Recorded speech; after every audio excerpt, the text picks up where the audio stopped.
mobil, hati-hati, kenceng mobil ya, tarik. Nggak maksakeun ieu mah. Kumaha? Kalau bisa nulungan, cai lagi bener gitu atuh dah.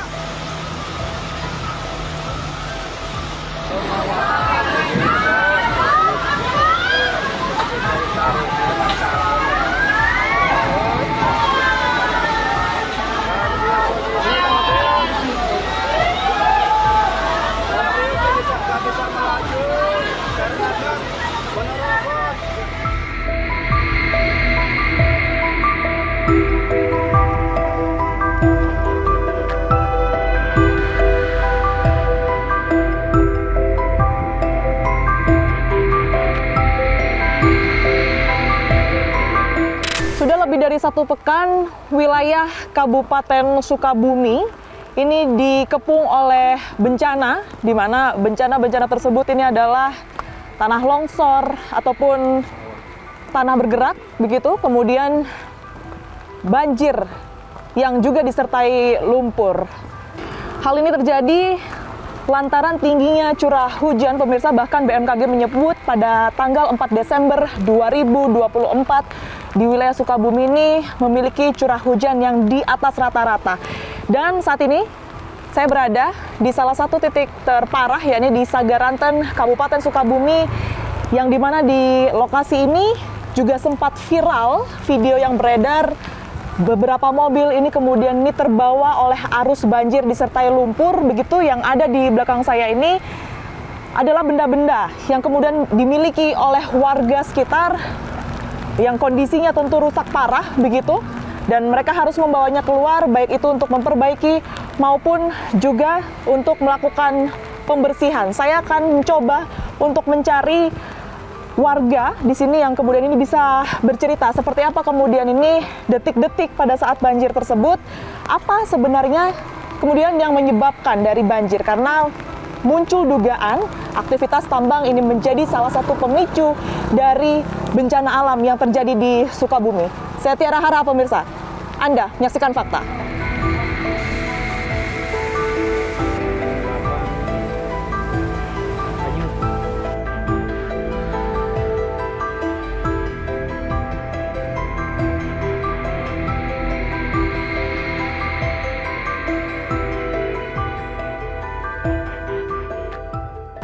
Ya, bahkan hingga hari ini hujan masih terus melanda di Sukabumi ya, seperti hari ini sore ini, sekalipun tadi hujan derasnya sudah terlewati, tapi saat ini kondisinya masih gerimis sehingga kami harus melakukan peliputan dengan menggunakan jas hujan, pemirsa. Dan kalau Anda ingat, kami pun juga akan menampilkan video singkatnya kepada Anda. Di sinilah dimana banjir yang cukup tinggi, bahkan di video tersebut ini tampak setinggi manusia dewasa, begitu, terjadi, dan arusnya sangat deras. Tampak di mana mobil-mobil ini terbawa arus dan bahkan tenggelam, begitu ya. Saya hari ini akan menemui satu warga. Beliau ini bernama Pak Iwan, yang merupakan sosok yang kemudian mengambil video tersebut. Mengambil video di mana pada saat banjir disertai lumpur tersebut terjadi di depan rumahnya, bahkan kendaraannya ini juga menjadi salah satu benda yang kemudian ini terbawa hanyut. Saya akan menemui Pak Iwan yang sudah berada di depan saya nih. Pak Iwan, Assalamualaikum. Waalaikumsalam. Selamat sore, gimana kabarnya Pak? Alhamdulillah, kalau sekarang udah. Baik, Pak, terima kasih sekali waktunya untuk Fakta, sekalipun dalam keadaan gerimis ya, seperti saat ini masih berkenan untuk kami wawancara. Kami mendengar informasi, bahkan sebelumnya kita juga sudah ngobrol bahwa Pak Iwan ini adalah sosok yang mengambil video ya Pak ya, yang akhirnya beredar luas di media sosial. Banyak warga kemudian juga simpati dan mengetahui bahwa titik ini sempat terendam oleh banjir dengan lumpur. Saat itu merekamnya dari mana Pak Iwan? Ngerekam merekamnya kami dari atas. Iya. Iya, iya. Iya, dari titik-titik atas. Apa? Saya kan mantau air itu dari jam 4, dari jam 4 pagi. Ya. Gitu. Jadi saya setiap air naik detik per detik itu saya pantau gitu. Makanya jadi posisi mobil pas hanyut itu, jadi saya pas ada di sana. Di sini kita coba nyebrang ya, Pak Iwan ya. Iya. Sudah nggak terlalu beres. Di titik ini. Iya, di titik atas. Oh, di atas dari Iya. warung ini. Iya. Bapak lagi dari warung Iya. gitu ya. Oke, Bapak mantau ketinggian air. Iya. Setelah itu? Ya, karena kan saya mantau karena kan posisi mobil juga ada di sini. Terparkir Jadi di mana? diparkir di depan. Di tempat kita tadi ya. Ya, depan situ, ya. Setelah gitu. itu? Setelah itu saya ikat dulu mobil ini, udah saya ikat semua. Di sini ada 7 mobil. Semua itu artinya dengan mobil warga sini juga. Mobil warga sama mobil yang lewat karena ke sana udah ke stop air. Ke sini ke stop air saya arahkan, udah gabung sama mobil saya. Itu. Itu pukul berapa, Pak Iwan? Itu pukul 8. Pukul 8 pagi. 8 pagi. Oke, Iya, 8 pagi. Setelah itu? Setelah itu tingginya air itu jam 9 baru mobil hanyut 2. Jam 9.29 baru yang 5 ikut hanyut juga. Gitu. Jadi sisanya di situ ada 2, di sini di dalam ada 1. Oh, di dalam terparkir di sini ya, Pak? Ya. Di sini terparkirnya. Di dalam Berada di sini. dalam sini. Ini bukan mobil Pak Iwan. Kalau Bukan. mobil Pak Iwan tadi yang di seberang. Iya, udah hanyut ke sana. Oke. Gitu. Arahnya waktu itu kemana, Pak Iwan? Ke arah selatan. Ke arah selatan. Ya. Ke arah selatan berhentinya mobil-mobil yang kemudian mengambang pada saat itu Iya. bagaimana? Itu kita tidak tahu berhenti apa enggak karena dalam pikiran saya udah hanyut, udah pasti ke laut. Ini kan air ini langsung ke laut. Iya. Ya gitu. Setiap ada yang nanya mobil kemana, udah hanyut ke laut. Oke. Nah, ketika jam 1 masih di sana masih tergenang air. Kira-kira di atas paha lah. Iya. Itu saya keluar dari rumah, saya di situ, keluar dari rumah di sini udah surut. Oke. Saya dengan warga jalan ke sana, akhirnya ada ketemu 3 di atas. Berapa jauh, Pak? Dari sini kurang lebih 100 meter. 100 meter ketemu ya? Iya. Ada yang mobil milik Pak Iwan dari 3 itu? Dari 3 itu saya belum ketemu juga karena yang punya saya itu masuk agak ke dalam. Iya. Pas jam 1, jam 2 agak mulai surut, udah kelihatan nampak oh itu mobil saya gitu. Jam 3 nampak lagi ada mobil satunya. Ya, gitu. sudah mulai ditemukan Iya. satu ya? Saya pikir kan berarti tinggal 2. Ya. Saya cari di sana, saya harapan itu ada sebelah sana yang 2. Ternyata tidak ada. Baru paginya, baru ketemu di 300 meter dari sini. Oke, dari 7 tersebut ini kondisinya sudah tidak bisa lagi digunakan, Pak Iwan? Tidak bisa, Bu. Tidak bisa, Iya. termasuk mobil milik Iya. Pak Iwan ya? Iya. Oke. Nah, waktu itu kan tidak tampak adanya warga ya Pak tentunya, karena hujan yang tampak dalam video tersebut ini cukup lebat, arusnya juga luar biasa deras, hanya mobil-mobil itu saja yang kelihatan. Warganya waktu itu mengamankan diri di mana Pak Iwan? Di atas, Bu. Semuanya di atas? Iya, ya, di atas, ya? iya. Jadi mengamankan diri ke atas. Jadi di sini untuk semuanya itu menyelamatkan diri. Jadi harta benda itu udah nggak dihiraukan lagi. Yang penting kita aman dulu, selamat dulu. Karena kan di sini airnya cukup deras sekali. Gitu. Baik, setelah adanya bencana kemarin juga kesulitan untuk air bersih. Ini bagaimana? Ya, untuk air bersih karena kita mengandalkan ada Pamsimas. Karena kan Pamsimas adanya di arah gunung. Ya. Karena kan semua pipa-pipa tergerus air. Jadi kita kesulitan untuk beberapa hari untuk air bersih. Jadi Tapi yang dilakukan warga? kita menggunakan air seadanya. Ini ada luapan air. Luapan Di si- air? Luapan air sedikit di situ. Itu yang digunakan oleh warga mandi itu dari sana. Dari mana Pak? Jauh dari sini? Enggak, itu dekat mobil saya.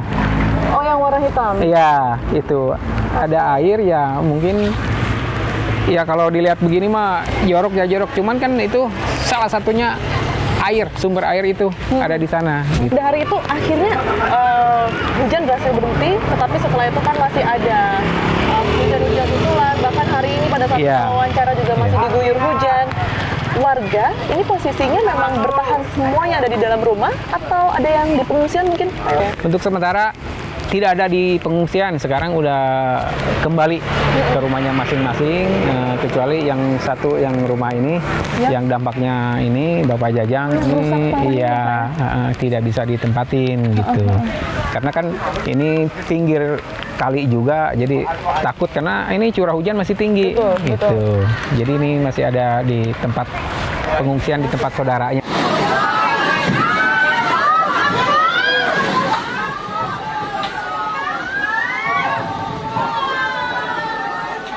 Ini kan bekas mobil. Mobil itu dia nyangkutnya di pohon-pohon. Akhirnya kalau pas ketemu air udah surut dia masuk ke sela-sela pohon di situ. Jadi ada 2 mobil. Yang satu di sini Suzuki Futura. Serat berapa jauh tuh? Dari sana ke sini kurang lebih 100 meter. Dan di sini Avanza sama Carry minibus sama Grand Max dia melintang udah pada kebalik di jalanan. Tapi yang 2 mah dia bablas lewat sini. Ke sungai, Pak? Iya, masuk ke sungai. Yang 2 mah mobil Terios sama Suzuki New Carry.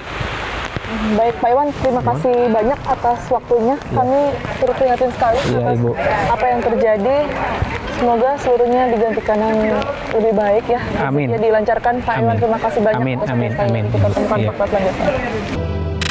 Allahu Akbar, tinggal tak ada punya cimas memikir sedih.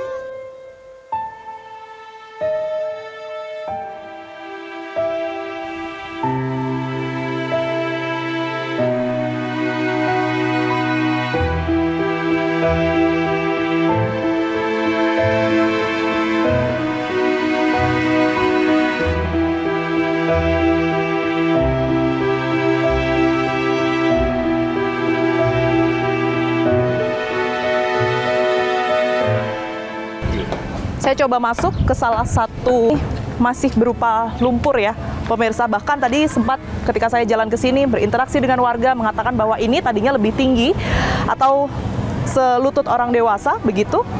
Dan tentunya dengan kondisi seperti ini sulit sekali kendaraan warga ini melintasi area ini akibat banjir lumpur ya yang terjadi pada Rabu dini hari pekan lalu. Anda bisa bayangkan dengan curah hujan yang hingga hari ini masih tinggi, masih tetap diguyur hujan setiap harinya, warga harus membersihkan area ini seperti yang Anda lihat aktivitas yang masih dilakukan oleh warga saat ini. Di belakang saya ini mereka terus membersihkan lumpur sekalipun setiap harinya ini diguyur hujan. Saya akan coba bawa Anda untuk masuk ke dalam, pemirsa. Kita akan coba cari salah satu warga yang bisa bercerita mengenai apa dan sedahsyat apa yang mereka alami pada hari itu. Bapak, permisi. Maaf saya ganggu waktunya dari Fakta TV One. Saya Tiara, Pak. Dengan Pak siapa? Mohon maaf. Pak Ujang Sugianto. Pak Ujang ini lagi membersihkan barang-barang ya? Iya, iya. Ini rumah Bapak? Iya. Oke. Ini rumah saya. Bapak tinggal dengan siapa? Dengan istri, pada saat kejadian istri saya dan anak saya satu. Ya. Yang di beda rumah itu anak saya juga, ponakan juga. Oke, Bapak sempat mengungsi sebelumnya? Mengungsi. Kita evakuasi keluarga itu sekitar jam 3:30. Jam 3:30. Boleh diceritakan, Pak? Dari malam Rabu itu 5:30 air itu udah agak naik. Tapi alirannya sangat beda. Jadi kita udah antisipasi karena setiap tahun juga banjir. Ya. Tapi kalau banjir seperti ini baru kali ini. Setinggi apa Pak Ujang pada saat itu airnya? Kalau di 1:30 itu hanya baru sepinggang. Sepinggang. Sepinggang. Pas 3:30 itu udah seleher. Sudah seleher orang Udah dewasa seleher. ya. Evakuasi terakhir nih keluarga ini. Iya. 4 orang ditambah yang mengungsi ke atas. Saya suruh turun. Itu di 3:30 kira-kira lebih jam 4 kurang. Itu itu sudah pakai tali ke ujung tembok sama ke Tali sini. di, Ya, mohon maaf, sebelah mana Pak Ujang? ya. Sebelah situ ke rolling door yang hijau itu Heeh. kita talikan ke bandul pagar itu. Kita nyebrang udah deras sekali. Tali yang tadi digunakan untuk evakuasi di mana Pak Ujang? Di sini saya ikat di sini. Saya ikat di sini. Iya. Kebetulan di seberang itu ada teman saya ditalikan ke bandul sini yang ini. Iya. Di bandul yang situ. Saya nyebrang ke situ pakai tali itu. Oke. Sambil gendong yang Ibu Pringkil itu. Yang- Pak Ujang, saya turut prihatin sekali lagi ya Pak ya. Terima kasih Bu. Terima kasih banyak. Ya.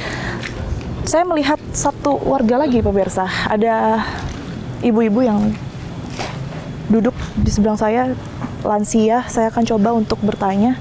Assalamualaikum Ibu. Ibu maaf ganggu, saya Tiara dari Fakta TV One. Iya, iya. Ibu siapa ini? Ibu Atijah. Ibu Hatijah. Iya. Oke. Iya. Masih dari desa. Ibu Ya. sehat? Alhamdulillah sehat. Alhamdulillah sehat. Iya, sehat ya. Pada saat kejadian banjir, air dan lumpur masuk, pada saat itu Ibu Hatijah lagi di mana? Ya di dalam bisa keluar. Adi dudukin air supaya keluar. Dikira teh nggak masuk air teh gitu ya. Nggak tahan. Emak di samping, suami ada di belakang. Udah itu pintunya. Ibu berdua aja di rumah? Iya berdua nggak ada siapa-siapa. Oke. Langsung, wih keluar ke sini keluar. Boleh kita pelan-pelan jalan ke rumah Ibu? Oh boleh. Ya. Hati-hati Bu Hatijah. Ya, ya. Jadi Ibu jam berapa Bu waktu itu kejadiannya? Saya keluar dari rumah 1:30 1:30. malam. Ya. Ibu pada saat itu lagi istirahat atau memang karena sudah hujan Ibu? Ya udah hujan gede itu, udah ya itu air. Oh, Ibu tinggal di sini. Ya, Assalamualaikum Pak, maaf ganggu ya Pak. Iya, boleh, Saya boleh. Tiara dari Fakta TV One. Bapak lagi beres-beres rumah ya. Boleh ke sana ke dapur. Boleh. Jadi pertama kali air masuk, posisi Bu Hatijah lagi di mana Bu? Di rumah ngedukin air. Di sini? Iya di belakang itu di samping, bapak di belakang di dapur. Oh. Ntar lagi nyampe ya. Adik kita nggak masuk gede-gede gitu ya. Udah masuk semuanya. Udah masuk, Air. itu tiba-tiba langsung tinggi. Iya tinggi. Langsung mah keluar. Bapak dua. Udah segini air. Jadi posisi Bu lagi di sini ya, air masuk. Setelah itu Iya. gimana Bu? Karena itu kan langsung tinggi kalau Iya, berdasarkan ada cerita gini. Ibu tadi. Ya, ngedukin air di tuh. Ini dihalangin pakai terpal. Supaya jangan masuk itu. Nggak kuat. Ini debrah pintunya dibawa ke sana. Oh, pintunya rusak. Rusak ambrol tuh.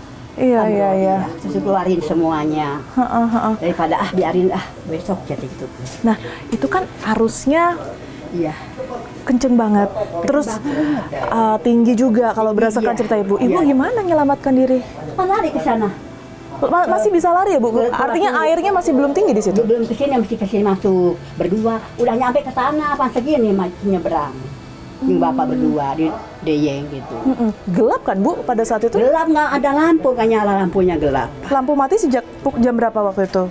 Udah 3 hari bau itu, mau banjir. Hari Senin, Selasa udah nggak nyala, Nggak nyala ya. nggak nyala lampunya. Barang-barang Ibu berarti sejauh ini banyak yang rusak, Yang rusak. atau ada yang bisa diselamatkan Bu Hatijah? Ada ini belum dibersihin, itu pas sudah ambrol semuanya. Iya, toren bawa hanyut. Apa itu yang ke bawah air? Toren buat air. Oh, toren air. Iya. Bu, ini saya lihat bekas-bekasnya sampai segini, berarti Iya, air dan lumpurnya. Coba itu airnya. Ini bekas airnya. Iya. Jadi sampai sepintu itu Iya, ya Bu ya. sepintu, iya. Ini pernah terjadi kayak gini juga Bu Hatijah? Udah tapi nggak seperti ini. Nggak seperti pakai ini. lumpur, coba air. Oke. Iya. Di dapur ini tadinya Bu, sebelum kejadian barang-barangnya, Di dapur, Mak. Goreng-goreng jadi tadinya jualan nggak di dapur. kosong kayak gini. Nggak berani sekarang, Mak. Jadi tadinya nggak kosong kayak gini Bu, ada barang-barang yang. Itu cuma kata-kata gitu. Oh. Ibu nggak takut Bu? Ini rumah Ibu deket banget sama aliran sungai. Takutnya mah takut dia mana lagi? Heeh. Mau kemana lagi? Dari sini, dari dulunya di sini. Tapi ya kan dulu mah nggak banyak seperti ini, nggak. Tapi kan Karena rumahnya semuanya. belum punya apa-apa gitu lah. Ya. Kita duduk di depan ya Bu. Iya, boleh. Aku sana aja. Supaya Ibu nggak capek juga di sini. Kotor ini mah. Tah di samping. Nggak apa-apa, kita duduk di sini aja. Iya, Bu. boleh. Silakan, Hatijah. Iya. Jadi ini yang sejauh ini paling besar setelah Ibu tinggal di sini, Iya. selama Ibu tinggal di sini. Iya, iya. Seandainya direlokasi, dipindahkan sama pemerintah ke tempat yang lebih aman, mungkin karena memang rumahnya sudah rusak, jadi diganti dengan yang lebih layak. Itu mah nggak bisa itu ya, harus tanya bapaknya kalau pindah ke mana-mana. Jadi udah rumah di sini, udah mau kemana-kemana. Wi, Hati-hati, seandainya sana gitu kan, mau dipindah rumah yang ada aman jauh ke sungai, bapak mau nggak? Gitu. Kenapa? Kalau tempatnya bapak. Bapak juga sama Ibu banyak kenangannya di sini ya. Udah lama aja sama ini kejadian ini perkebunan. Bapak yang kuat ya, Ibu juga ya. Amin. Makasih banyak Iya, Bapak iya, Ibu, makasih. saya sudah dibolehkan datang ke rumah. Iya, boleh. Semoga lekas membaik ya semuanya kondisinya ya. Baik, makasih banyak sekali lagi. Izin pamit Bapak Ibu. Iya. Memang situasi warga di sini tidak mudah ya, karena mereka harus dalam sekejap kehilangan harta benda dan tempat tinggal mereka yang tidak bisa lagi ditempati karena kerusakan dan tidak bisa layak untuk ditinggali. Sehingga satu hal yang kemudian ini mereka bisa lakukan hari ini hanya melakukan pembersihan dan juga menyelamatkan benda-benda atau setidaknya pakaian yang bisa mereka semprot dengan air untuk mereka gunakan di pengungsian, sambil kemudian ini menunggu bantuan yang datang dan juga kemungkinan atau rencana adanya relokasi rumah. Kita akan temukan fakta selanjutnya.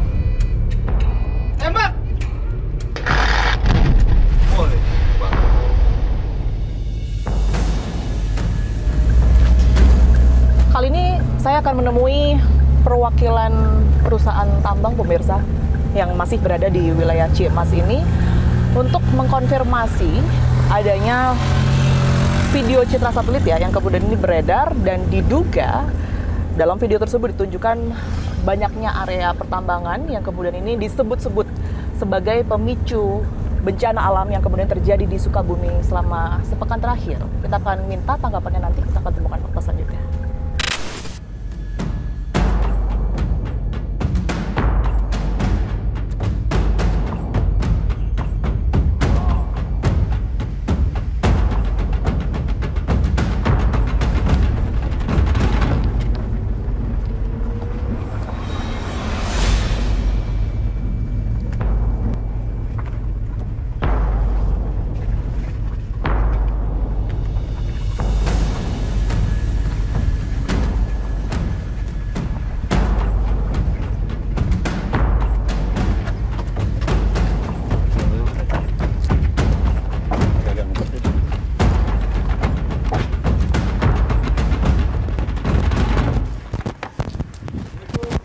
Kita coba untuk izin dulu karena memang area ini adalah area tambang yang kemudian ini memiliki izin usaha pertambangan atau IUP ya. Mobil masuk atau gimana? Mobil masuk. Mobil masuk aja.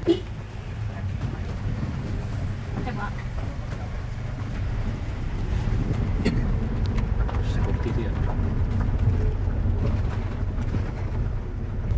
Jadi ini kita sudah masuk ke area kantor usaha tambang ya. Memang diketahui ini memiliki IUP atau izin usaha pertambangan. Tadi juga sudah diizinkan untuk masuk, jadi didampingi oleh petugas untuk kemudian ini menemui perwakilannya. Informasinya memang untuk tambangnya sendiri ini tidak jauh dari lokasi ini. Kita harus melewati kantor tersebut terlebih dahulu, kemudian juga masuk ke dalam lagi untuk bisa berada langsung di area tambang.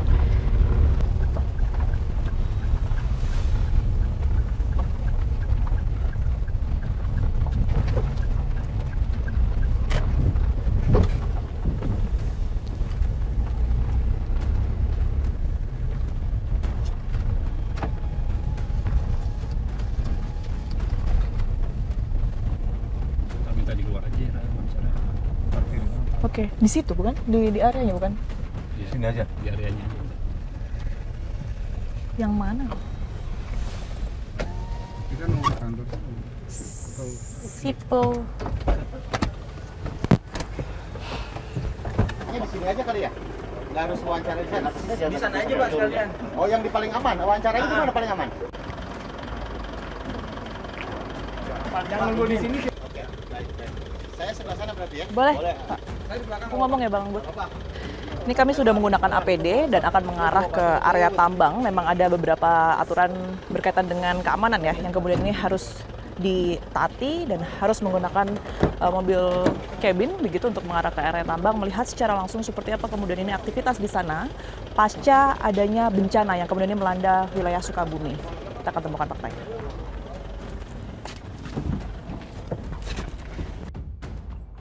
Miliknya banyak, ada 11 orang. Ada ini ya, apa namanya? Oke, kita sekarang sudah mengarah ke area tambang. Saya didampingi oleh direktur sekaligus salah satu pemilik perusahaan tambang, Pak Rusli. Saya manggilnya Kang Rusli aja ya. Baik. Oke, Kang Rusli, ini kita berapa jauh ke area tambang dari office tadi, dari kantor? Dari office 1 km. 1 kilometer. Untuk luasnya berapa, Kang? Izinnya 100 hektar. 100 hektar. 100 hektar izin. Dan hasil tambangnya? Hasil tambangnya sekarang ini kan cuaca kurang bagus ya. Artinya di sana emas kah atau apa? Hasilnya ini, kalau istilah di izin itu galena, timah hitam dan seng. Ya, kalau istilah galena itu timah hitam dan seng. Kita akan ngobrol di sana ya Kang ya, sekaligus melihat area tambangnya seperti apa, terutama pasca bencana ya Kang ya dari minggu lalu yang sudah melanda di wilayah Sukabumi ini. Kita akan temukan faktanya.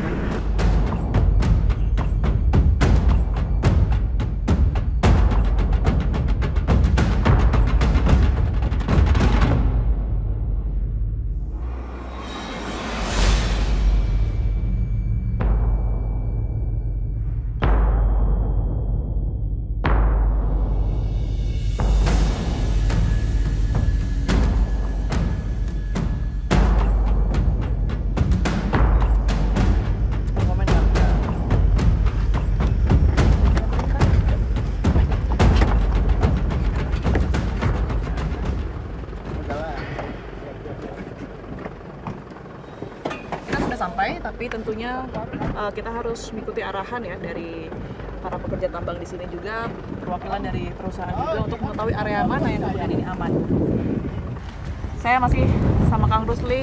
Kang Rusli, ini kita sudah ada di titik tambangnya artinya ya. Ini yang tadi Kang Rusli sempat cerita 100 hektar. 100 hektar. Nah, aktivitas setelah bencana kemarin, banjir dan lain sebagainya di Sukabumi, masih ada aktivitas di sini kah? Karena saya tadi sempat lihat masih ada alat berat ya yang berapa? Izin ini masih berlaku pertama. Izin ini masih berlaku sampai 2030. Aktivitas sampai hari ini masih ada. Masih ada. Dan terus, cuman hari ini pasca bencana ini dampaknya kita listrik. Listrik down. Jadi suplai PLN kurang, akhirnya kita nggak bisa produksi, kita juga nggak bisa olah.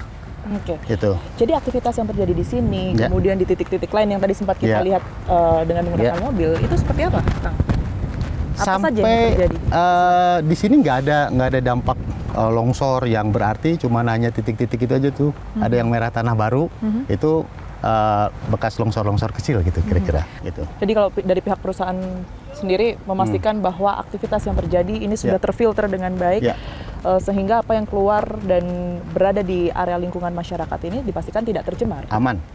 Seperti itu aman, ya. Tapi izin Kang, saya juga ingin Anda mengkonfirmasi gitu ya, bahwa dengan adanya kejadian bencana alam kemarin, beredar informasi begitu, bahwa ada muncul video yang menunjukkan luasnya area tambang di sini ini menjadi salah satu pemicu dari banjir yang kemudian terjadi. Karena kita tidak merasa apa yang dituduhkan oleh publik media sosial itu, kita senyum saja. Tapi kalau ada teman-teman, kebetulan background saya aktivis lingkungan, politik gitu kan, dan orang sini satu kecamatan dengan tambang dan satu kecamatan dengan bencana ini. Jadi kami hadir dengan mereka, dengan yang kena dampak itu. Akhirnya ya kita pasif aja, tidak merespon secara reaktif gitu. Ya kita kalau ada yang mengkonfirmasi, ada yang kenal nggak percaya itu dan segala macam. Mungkin sedikit bisa saya tunjukkan langsung ya ke Kang Rusli ya. Kebetulan sudah saya save juga videonya, potongan video tersebut yang menunjukkan area tambang cukup luas, Kang. Ratusan hektar begitu yang disebut-sebut ini bisa menjadi salah satu pemicu bencana alam yang kemarin luar biasa begitu. Bahkan tampak jelas ya di sini. Begitu banyak begitu aktivitas tambang, eksplorasi tambang yang terjadi. Apakah iya ini tidak berdampak sama sekali dan tidak ada korelasinya dengan bencana kemarin? Nah, kami yakinkan, kalau pastikan hanya milik Allah kan, gitu. Saya pastikan tambang kita tidak berdampak langsung maupun tidak langsung. Saya yakinkan. Nah, kalaupun ada di hilir ya kena banjir segala macam, itu diakibatkan curah hujan yang cukup panjang durasinya dan cukup tinggi. Dan informasinya banjir tersebut ini mengandung lumpur dan yang kami dengar juga akhirnya sungai-sungai yang keruh ini bisa menjadi indikator bahwa memang betul ada aktivitas tambang yang berdampak langsung pada lingkungan masyarakat. Seperti apa, Kang? Ya, seperti tadi saya jelaskan di awal ya. Kita perlu air banyak. Pengolahan kita perlu air banyak. Akhirnya dari hasil tambang kita yang mengeluarkan air maupun dari curah hujan itu diputar-putar lah kalau istilah supaya gampang mencernanya, diputar-putar atau disirkulasi atau diolah kembali, itu ditaikin lagi untuk pengolahan. Nah, kenapa sekarang berhenti? Karena listrik. Nah, kalau datangnya listrik sedang bagus, ini semua air tuh berputar. Termasuk metode-metode yang digunakan, Kang? Itu kan di Google Map ya. Kalau saya lihat, saya perhatikan itu dari Google Map kan. Itu ya. Apa yang salah dari data tersebut? Tergantung menafsirkan itu. Kalau saya itu kan hanya ngerol pindahin dari golden, dari ini supaya lebih seru untuk. Tapi memang berdekatan ya area tambang ini dengan berdekatan ya. Kalau tarik lurus ini dengan golden itu 4 km lah. Kalau tarik lurus ya, kan itu dekat kalau di roll gitu. Dari sini berdiri di situ kelihatan golden Ilik Tuca. Dekat sekali. Berkaitan dengan metodenya, Kang. Karena kami juga menerima satu video. Dan informasinya ini di tambang ini begitu yang dilakukan mengambil material yang digunakan. Apakah ini juga tidak akan berdampak pada lingkungan kalau menurut Anda? Mungkin dampaknya ada suara saja kalau anginnya lagi ke arah mana itu? Barat ya. Nah, ke arah barat. Kalau anginnya lagi ke arah barat, ini letusan di sini kedengar. Jarak video ini di sini ya, betul. Jadi kita izin peledakan lengkap. Itu sampai ke tingkat Polda. Berkaitan dengan izin ini saya juga tertarik. Prosedurnya sebenarnya seperti apa? Memang betul AMDAL dilakukan oleh pihak yang berwajib atau yang berwenang begitu. Tetapi surveillance yang kemudian dilakukan untuk menentukan apakah rawan bencana atau tidaknya daerah ini sudah dilakukan sebelumnya, Kang? Izin ini dari 2006. Dari 2006 proses eksplorasi dulu. Setelah eksplorasi dinyatakan potensial, ekonomis. Nah, baru diajukan untuk operasi produksi. Dan itu hasilnya baik ya? Untuk hasilnya ekonomis, boleh diusahakan lah. Berapa dalam artinya untuk proses penambangan sendiri di sini, Kang, yang dilakukan? Ini berapa ya? Saya kurang tahu detail. Saya bukan orang teknik soalnya. Saya direktur operasional. Saja? Ya kurang lebih 30 meter lah, 35 meter. 35 meter. Ya, 35 meter. Itu sekaligus nanti kalau di AMDAL-nya ini kalau tidak salah itu kita nanti ini lahan untuk bekas ini tuh dibuat embung. Embung dibuat penampungan air lah kira-kira. Kita nyuplai air tuh dari sini untuk pertanian. Untuk pertanian, untuk masyarakat itu ngambil air tuh dari sini. Dari sana, dari yang aman itu, yang udah bersih itu. Baik, Kang Rusli, terima kasih banyak atas penjelasannya. Tentunya kita berharap ya dengan apapun yang terjadi di sini aktivitas tambang tidak berdampak buruk begitu bagi masyarakat, justru akan membawa kebaikan bagi masyarakat sekitar gitu ya. Kita temukan fakta selanjutnya.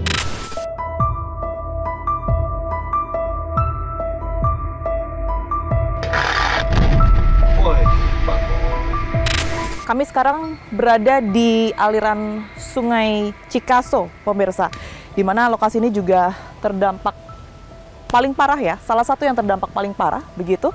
Dan saya akan menemui aktivis lingkungan yang akan melihat seperti apa kemudian ini kejadian dari banjir disertai dengan lumpur dan juga tanah longsor yang terjadi pada pekan lalu di wilayah Sukabumi dan juga sekitarnya. Assalamualaikum, sehat Pak Teguh? Sehat, alhamdulillah. Baik, terima kasih waktunya untuk fakta. Nah, sekarang kita sudah berada di aliran Sungai Cikaso, betul ya? Apa aktivitas yang tadinya berlangsung di sini, Pak Teguh? Aliran Sungai Cikaso ini adalah salah satu pusat kehidupan, sumber kehidupan utama masyarakat. Informasinya pertama kali ya ini banjir disertai lumpur yang sampai semasif Iya. ini, Pak Ini Teguh. yang menarik, yang menjadi perhatian kita kaitan dengan tadi kawasan hulu seperti kita lihat sekarang. Ini adalah ini persoalannya adalah runoff lah. Ini kita menuntut bahwa runoff itu adalah air limpahan. Sebetulnya semua sudah ada, aturannya sudah ada. Yang menjadi permasalahan banjir, erosi, longsor dan semuanya itu adalah sama di kota pun seperti itu, adalah permasalahan limpasan air atau runoff. Bagaimana si peran kawasan-kawasan itu, ada alih fungsi lahan, bagaimana konsesi-konsesi besar, pemilik konsesi besar, ada tidak melulu hanya pertambangan yang diawali dengan konsesi, ada konsesi perkebunan, ada HGU, ada konsesi perhutani. Nah, di mana dalam perjalanannya itu terjadilah alih fungsi lahan, alih fungsi lahan dikonversi ke lahan-lahan yang memang menjadi mining, menjadi pertambangan. Jadi Anda ingin mengatakan bahwa mau tidak mau aktivitas tambang ini pastinya akan berpengaruh begitu dengan adanya kejadian kemarin. Sangat signifikan sekali. Dan salah satu kaitannya dengan runoff itu yang tidak terkendali, salah satu indikator kita yang paling gampang melihat adalah warna. Ya, warna, kekeruhan. Ini warnanya memang setiap hari sebelum kejadian kemarin seperti ini kah? Pak Teguh, kalau dari gambar citra satelit yang beredar ini, Pak, apa yang bisa diceritakan dari sini? Mungkin dari awal ya? Ya, ini terlihat adalah galian bekas galian, ada lubang-lubang galian besar yang menganga, yang tidak ditutup, yang tidak direklamasi, dan ini terjadi, dibiarkan dan terjadi begitu galian-galian besar yang sporadis, di mana ini ancamannya atau upayanya untuk reklamasi itu akan sulit dilakukan gitu. Kalau jadi melihat salah satu video juga Pak yang menggunakan teknik semacam ditembak ya, area penambangan ledakan itu akan jadi bom waktu kah atau seperti apa? Dampaknya sendiri yang kita bisa rasakan di depan mata ini apa? Ya, nah itu biasa dilakukan di daerah pertambangan, yaitu ya jelas dia akan terganggu, dia akan terkat. Yang bukti yang utama adalah menjadi runoff, menjadi limpahan air yang tidak terkendali. Dan secara kasat mata yang bisa kita lihat adalah dengan warna sungai yang pekat ini ya. Itu pekat itu. Ini sudah jauh di ambang batas yang ditentukan oleh pemerintah sendiri. Seharusnya ini sudah harus beraksi. Ini apa? Bencana alam hidrometeorologi yang terjadi di wilayah Kabupaten Sukabumi pada pekan lalu ini adalah bencana dengan dampak paling besar yang dirasakan oleh warga sekitar. Bagaimana tidak, 39 kecamatan terdampak, ribuan orang mengungsi, bahkan 10 orang meninggal dunia akibat adanya kejadian ini. Dan munculnya video citra satelit yang kemudian ini menyebut ada dugaan bahwa penyebab dari bencana ini adalah aktivitas tambang, juga sudah direspon oleh aktivis lingkungan yang menyebutkan bahwa ada kemungkinan bahwa aktivitas tambang ini berpengaruh secara signifikan, bahkan memicu terjadinya sejumlah bencana alam seperti tanah longsor, pergeseran tanah, dan juga banjir disertai dengan lumpur seperti apa yang terjadi pada 4 Desember 2024 lalu. Dan data tersebut ini dibantah oleh pekerja tambang yang menyebutkan bahwa mereka telah memiliki izin secara legal dan dipantau langsung oleh pemerintah serta mengolah limbah, sehingga mereka menyebutkan bahwa ini tidak berperan langsung, tidak berpengaruh langsung kepada lingkungan sekitar. Kita harapkan semoga kejadian bencana alam ini tidak terjadi lagi dan mereka yang terdampak ini bisa segera pulih kembali ke rumah mereka masing-masing. Saksikan terus Fakta setiap hari Senin pukul 20 waktu Indonesia Barat, hanya di TV One.